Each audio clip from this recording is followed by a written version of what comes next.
Hello guys, welcome back to Mani's lifestyle. Guys, आज आम्ही कुठे जातोय गेस करा. चला आता गाडीत बसलोत, आम्ही चाललोत अक्कलकोटला. महाराजांनी बोलवणं केलंय आम्हाला आणि आम्ही सकाळी पूर्ण रात्रभर प्रवास करून सकाळी आम्ही इथे उतरलोत.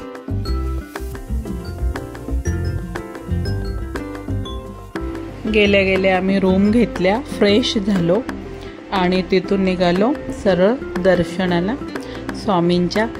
तर खूप ओढ लागलेली होती आणि म्हणतात ना की अक्कलकोटला स्वामी जेव्हा बोलवतील तेव्हाच बोलवणं आल्याशिवाय आपण जाऊच शकत नाही असं म्हणत होते. आणि ते काय मला आधी तरी नव्हतं पटत, पण आता एवढा विश्वास झालेला आहे की स्वामींनी सांगितल्याशिवाय कोणी जाऊ शकत नाही, बोलवणं आल्याशिवाय आपण अक्कलकोटला जाऊ शकत नाही. छानपैकी आम्ही गेल्यानंतर भव्य ही स्वामींची मूर्ती दिसली आणि मन अगदी भारून गेलं. खूप सुंदर, अतिशय प्रसन्न वाटलं आणि असं वाटलं की हाच तो क्षण. म्हणजे कोणी विचारलं जीवनातला सगळ्यात मोठा आणि आनंदाचा क्षण कुठला, तर तो हाच असेल, स्वामी चरणी जाणं. खूप खूप छान वाटलं आणि खूप भारी वाटलं आणि अचानकच आम्हाला जाणं आलं. तरी माझी मुलगी तिथे आम्ही अष्टगंध लावतोय मुलीला आणि छान वाटतंय, प्रसन्न वाटतंय. आई वगैरे सोबत होती. बहिणीची मुलगी, नवीनच लग्न झालेलं आहे, तिचं पण देवदर्शन झालेलं आहे, स्वामींना भेटणं झालेलं आहे. आई पण आलेली माझी सोबत. तर सगळे आम्ही मंदिरात जात होतो. भव्य दिव्य आणि प्रतिष्ठित खूप छान मंदिर होतं. असं वाटत होतं स्वामींचं प्रत्येक ठिकाणी वास्तव्य जाणवत होतं आणि धमाल. खूप मस्त, मन एकदम शांत झालं दर्शन घेऊन. तर खूपच छान वाटलं. बाकीचे व्हिडिओ नाही काढू दिले, नाही काढता आले, मंदिरात अलाउ नव्हतं, पण आम्ही बाहेरनं काढले व्हिडिओ. महाप्रसादाला गेलो, छानपैकी महाप्रसाद घेतला आम्ही आणि खूप छान. ते अनुभवच फार वेगळे होते. आणि तिथून आम्ही निघालो. इथे स्वामींनी ह्या वाड्यामध्ये वास्तव्य केलेलं होतं आणि स्वामींच्या चरणाचे ठसे इथे उमटलेले आहेत. आणि ते पाहून स्वामींनी ज्या ज्या वस्तू वापरलेल्या आहेत किंवा होत्या बघा, स्वामींचे चरण अगदी स्पष्ट दिसतात आहे आणि ते पाहून तर मी भारावून गेले. एकदा खरं तर मी गेली होती अक्कलकोटला, तेव्हा मला स्वामींविषयी काही एवढं माहिती नव्हतं, पण आता म्हणजे जसे जसे अनुभव यायला लागले स्वामींचे, तसे स्वामी नामाचं मला वेड लागलं आणि मला फार इच्छा होती की स्वामींनी मला अक्कलकोटला बोलवावं. आणि ते स्वामींनी काही ना काही कारणास्तव मला कळलंही नाही, बोलून घेतलं आणि खूपच छान अनुभव होता तो. स्वामींचं दर्शन झालं आणि खरोखर जगाची आई आहे ती, त्या आईला भेटल्यानंतर मन अगदी भारून जातं आणि डोळ्यात पाणी येतं गळागळा. हे स्वामी जिथे राहिले होते वाड्यामध्ये, तर तिथे आम्ही गेलेलो आणि दर्शन पण छान झालं. तिकडेही जेवण होतं, पण आम्ही महाप्रसादालयामधूनच जेवण करून गेलो होतो म्हणून नाही जेवलो. आईला पण छान वाटलं, आई रमलेली तिकडे आणि खूप सुंदर, अतिशय सुंदर. यावंसं वाटत नव्हतं पण आलो. स्वामींनी या सगळ्या वस्तू वापरलेल्या आहेत इथे आणि ते आपल्याला दाखवावं अशी माझी इच्छा होती, म्हणून जेवढा व्हिडिओ काढता आलेला आहे तेवढं मी तुम्हाला दाखवण्याचा प्रयत्न करते. तुम्ही एकदा जा आणि स्वामींना अक्कलकोटला जाऊन भेटा. छान, सुंदर, मस्त वाटतं. या स्वामींच्या पादुका होत्या. दर्शन आम्ही 5 ठिकाणी गेलो. दर्शन अतिशय सुंदर झालं आमचं. साळप्पा मंदिर, खंडोबा मंदिर, मस्जिदला पण गेलेलो.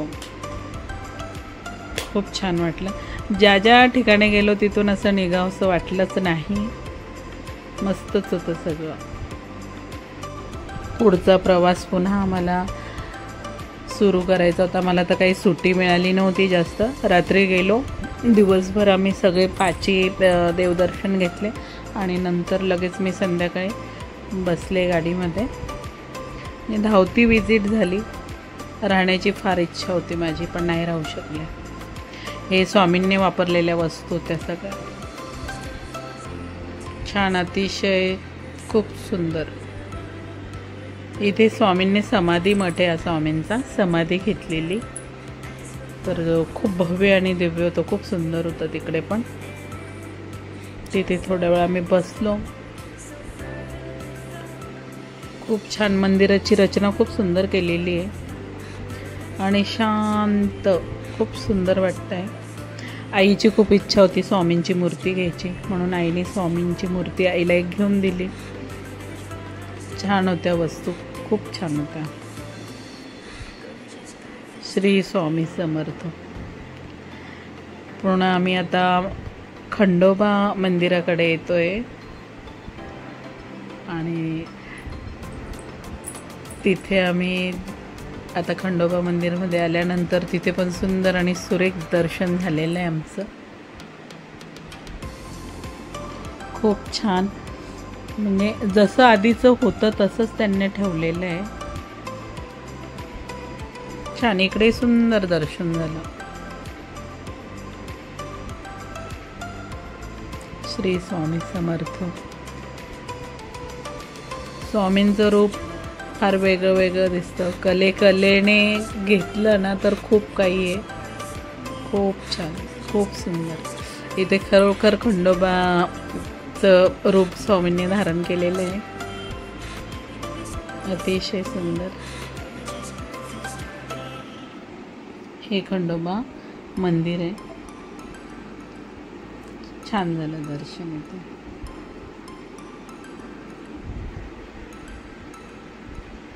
खूप सुंदर दर्शन झालं इकडे पण. व्हिडिओ काय पटापट घेता येत नव्हता, टाईमही तेवढा नाही. जेवढं झालं आमच्याने तेवढं केलं आम्ही. व्हिडिओ आवडल्यास लाईक करा, शेअर करा, कमेंट्स करा. श्री स्वामी समर्थ लिहा. आता खंडोबा मंदिर झाल्यानंतर आम्ही पुन्हा दुसऱ्या ठिकाणी गेलो.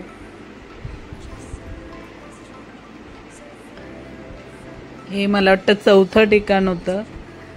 नावं मला एवढे लक्षात नाही राहिले, सांगता नाही येणार. पण इकडे पण इकडे स्वामींचं विठोबा अवतार होता. हुक्का बिक्का असा सुरेख होता स्वामींचा ठेवलेला तिथे. खूप छान वाटलं. हा हुक्का ठेवलेला आहे. स्वामींच्या इथे चरण पादुका आहेत असं आम्हाला सांगितलं गेलेलं. त्याच्यानंतर 5वं स्थान होतं दर्गा. हम गए नहीं, हम अभी भी है. ह्या दर्गामध्ये स्वामी नेहमी येत असते. तर ती दर्गा बघण्याची माझी फार इच्छा होती आणि ते आमचं 5वं स्थान होतं. तिथे माऊ होती आणि अशा पायऱ्या चढून आम्ही वरती गेलेलो आहे. तिकडे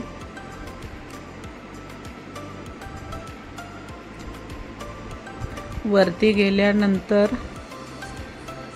तिकडे असं दर्गा होती, अशी झाडं वगैरे लावलेली होती.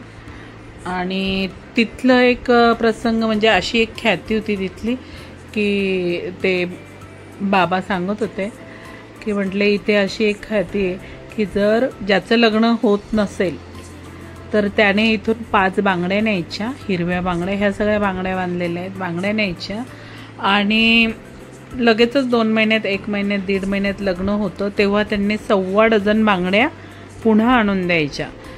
ही इथली ख्याती होती. तुम्हाला पटल्यास तुम्ही पण जा आणि व्हा तिथे बांगड्या.